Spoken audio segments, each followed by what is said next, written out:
Seja bem-vinda, se você é nova por aqui, eu sou Andréia Salomão, seja bem-vinda à nossa casa. Esse canal é Nossa Casa, uma casa onde nós falamos sobre vida plena. E hoje, dentro desse contexto de vida plena, vamos falar sobre a cura da criança interior. Se fizer sentido, compartilhe com as amigas. Hoje, falando ainda da criança ferida, né? Cura interior é tudo que nós precisamos e tudo que Deus tem para nós, curar nossa criança. Vamos entender hoje quais são os prejuízos que nós podemos ter por não ter nossa criança curada.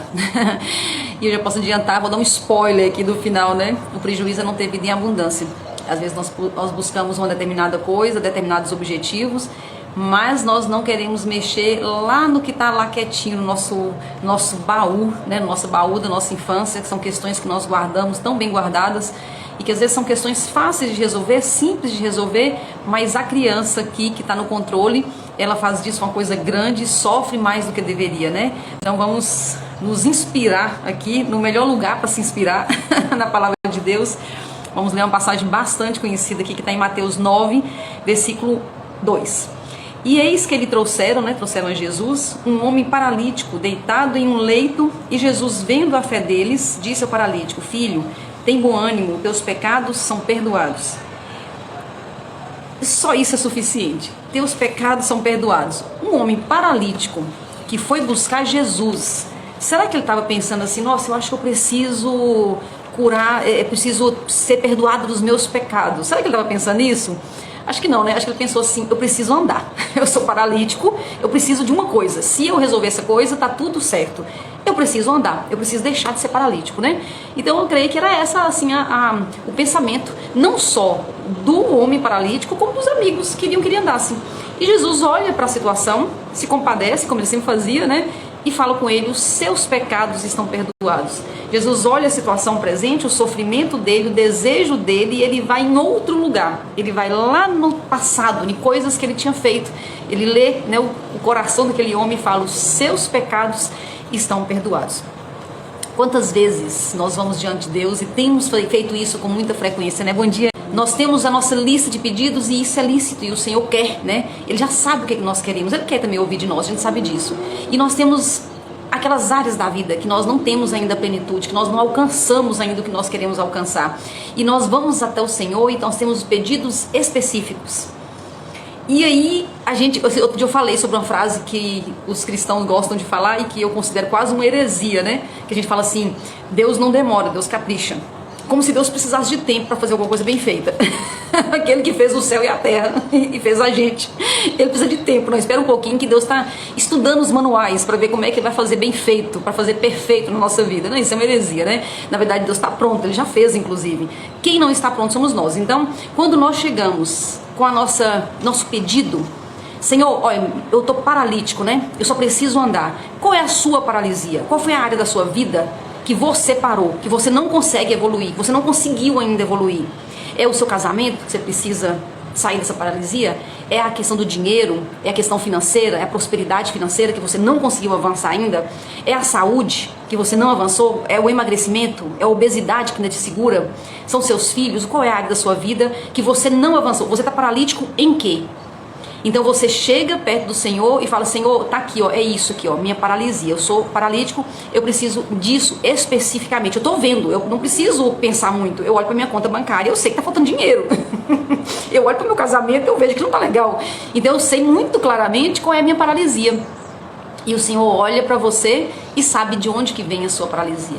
Qual é a origem da sua paralisia? Se fosse só dinheiro, Ele mandaria assim, uma conta bancária cheia. Mas o que acontece? Quando nós temos, por exemplo, lealdades familiares, que é o que nos segura muito são as lealdades familiares. A criança, ela fica leal a algum adulto.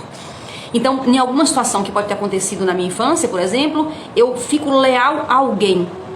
Então, tem uma situação bem complicada aqui de abuso sexual aqui, né? Que uma pessoa que eu conheço, né? Uma cliente minha, que ela era abusada pelo padrasto, e sempre que a padrasto fazia aquela ameaça, né? Se você gritar, se você falar, eu mato a sua mãe.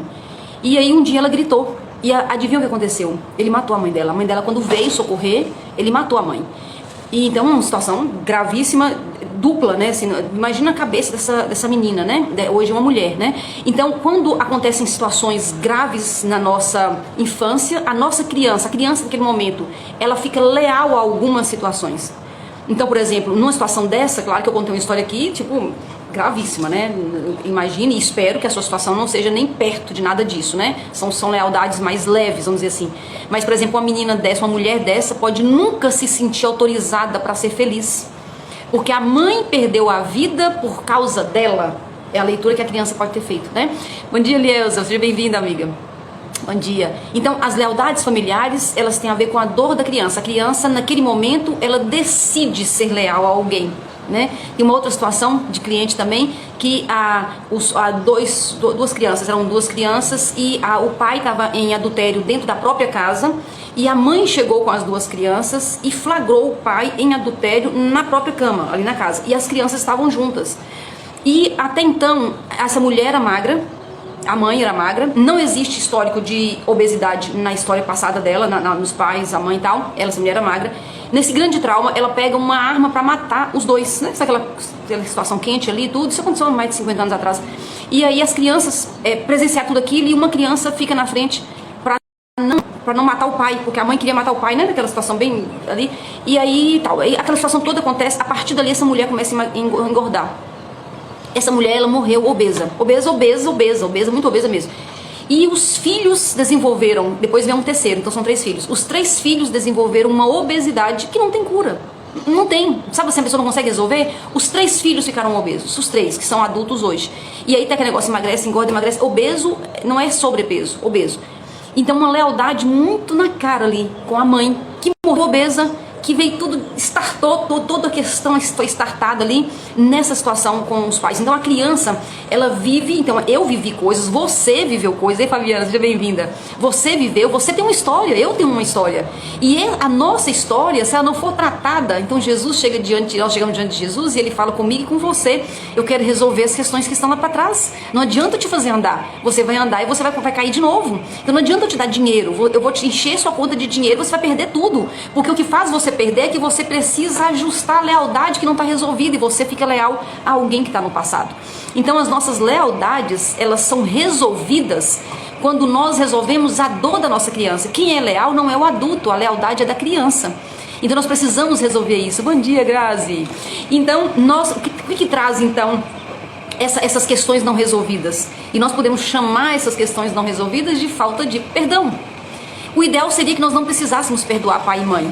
Porque quando nós precisamos perdoar alguém, imagina a situação. Você me ofendeu, eu sou a pessoa certa no momento e você me ofendeu. Então nós estamos aqui iguais. Quando você me ofende, é como se eu fosse melhor que você. Então eu estou melhor do que você. Você pecou contra mim, você me ofendeu, você me roubou, você me traiu, qualquer coisa assim. Então eu fiquei numa situação de mais santa do que você. É bem assim que está na nossa cabeça, no nosso coração. E aí eu olho para baixo e eu olho para você e eu te perdoo. Então quando a gente perdoa, na verdade nós estamos nos sentindo melhor do que a pessoa. Essa é uma reflexão mais profunda. O ideal seria que nós não precisássemos perdoar ninguém, né? Então se você me ofendeu, se você me traiu, é muito provável que eu tenha participação disso. Eu não fui tão santa, eu fiz alguma coisa ou eu deixei de fazer, eu tive uma participação. Se nós temos uma relação, eu em algum momento eu fiz isso junto com você.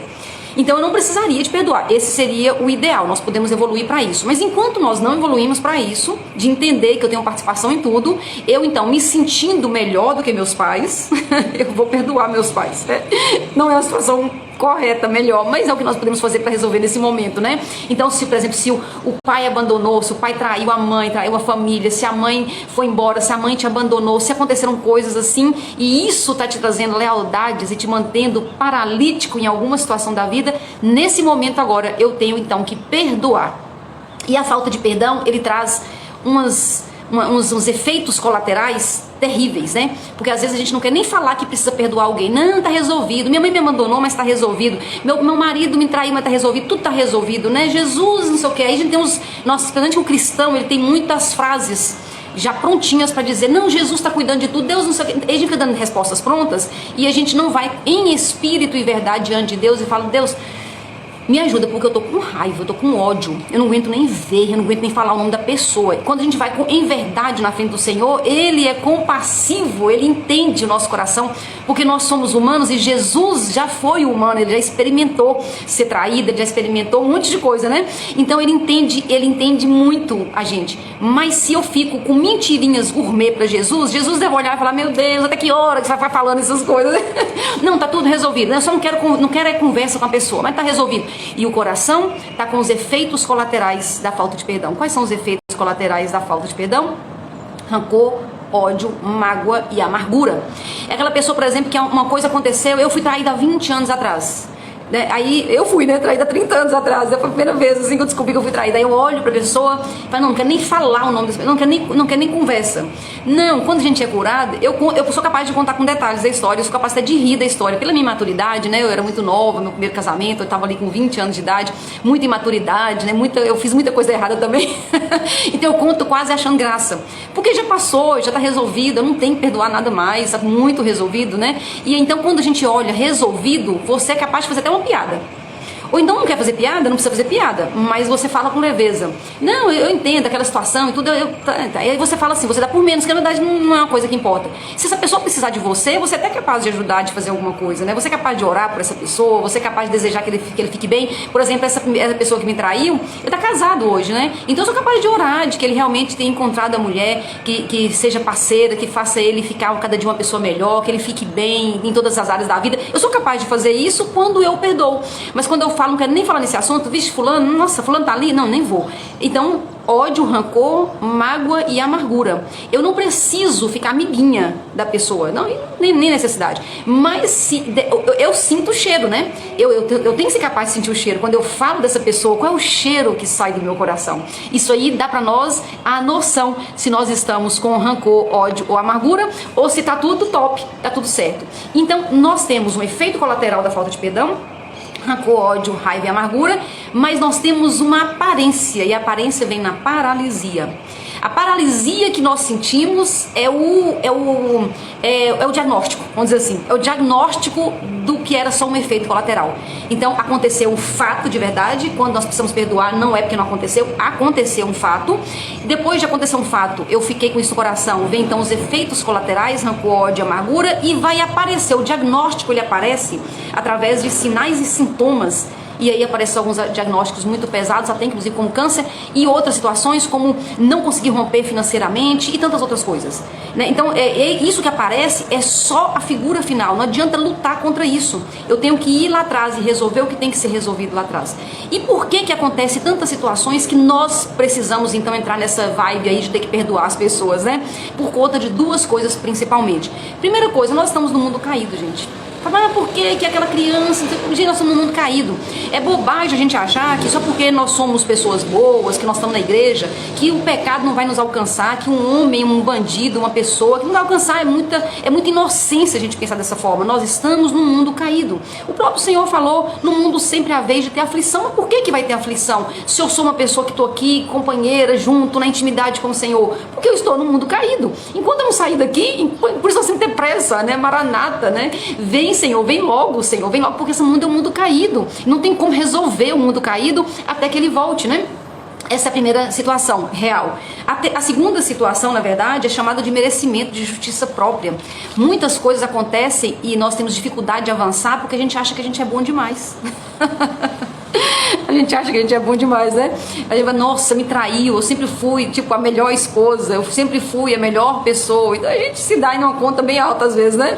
Então muitas vezes nós contribuímos com o que acontece, mas nós não queremos olhar para dentro. A gente quer apontar o dedo para fora. Então o merecimento, a justiça própria, nos ajuda a ficar pior ainda a questão do perdão, nos ajuda a ficar pior ainda esses efeitos colaterais, rancor, ódio, raiva e amargura. E aí nós vamos diante do Senhor e nós insistimos: Senhor, meu casamento, Senhor, minhas finanças, Senhor, minha paralisia, me ajuda, resolve. Deus está demorando, que Deus está caprichando, né? Aí nós começamos a nos confundir, Porque na verdade não é a paralisia em si, a paralisia é só uma resposta da minha história. Eu preciso então resolver a minha história, eu preciso voltar e curar essa criança, eu preciso libertar essa criança, né? Então são tantas situações que nos faz ficar preso à nossa história. O que nós precisamos é confiar que quando o Senhor olha e fala para o paralítico, os seus pecados são perdoados, não é porque ele não está se importando com a paralisia, é porque ele quer vida plena para aquele homem. Ele sabe por que aquele homem está paralítico, ele sabe o que ele fez, ele sabe o que ele está pensando, ele sabe da culpa que ele pode estar sentindo por tudo isso. Então o Senhor, ele não quer simplesmente fazer o homem andar e sair andando pesado por aí, cheio de problema. Ele vai na raiz. Então o Senhor, ele não demora. Nós demoramos em aceitar o tratamento de Deus de dentro para fora. Deus quer dar vida plena, Ele não quer só encher uma conta de dinheiro, Ele só não quer te dar um marido bom ou um filho, tal coisa. Ele quer, na verdade, uma vida plena. E a vida plena começa na raiz, para que esse fruto seja verdadeiro. Deus quer trabalhar em mim e em você. Deixa vir as histórias, e quando vier, conversa com o Senhor, né? Ontem eu estava aqui e eu me chateei com uma pessoa, uma situação, e eu fiquei chateada demais, e aí na hora eu vou e já pergunto ao Espírito Santo, ele sabe tudo, eu vou ficar quebrando minha cabeça pra quê, né? E eu pergunto, Senhor, por que eu tô sentindo isso? Que raiva é essa? Por que me incomodou tanto? Me conta, e o Senhor me contou por que me incomodou tanto. E eu achei muito bonitinho o que ele me falou, fiquei muito feliz. E aí resolvi o que tinha que ser resolvido. Então, na verdade, o Senhor quer resolver na profundidade. Acostume-se a lidar com o Espírito Santo como uma pessoa que quer te contar, que quer te trazer a verdade. Ele não quer só te fazer andar, ele quer perdoar os nossos pecados. Bom dia para você, Deus te abençoe, e amanhã nós continuamos falando mais dessa criançona aí ferida. Vamos liberar essa criança para ela ter uma vida melhor. Deus abençoe sua vida. Quem chegou aí agora, volta lá no início e vamos conversando sobre isso. Amanhã eu volto com mais informações. Beijo para vocês, Deus abençoe.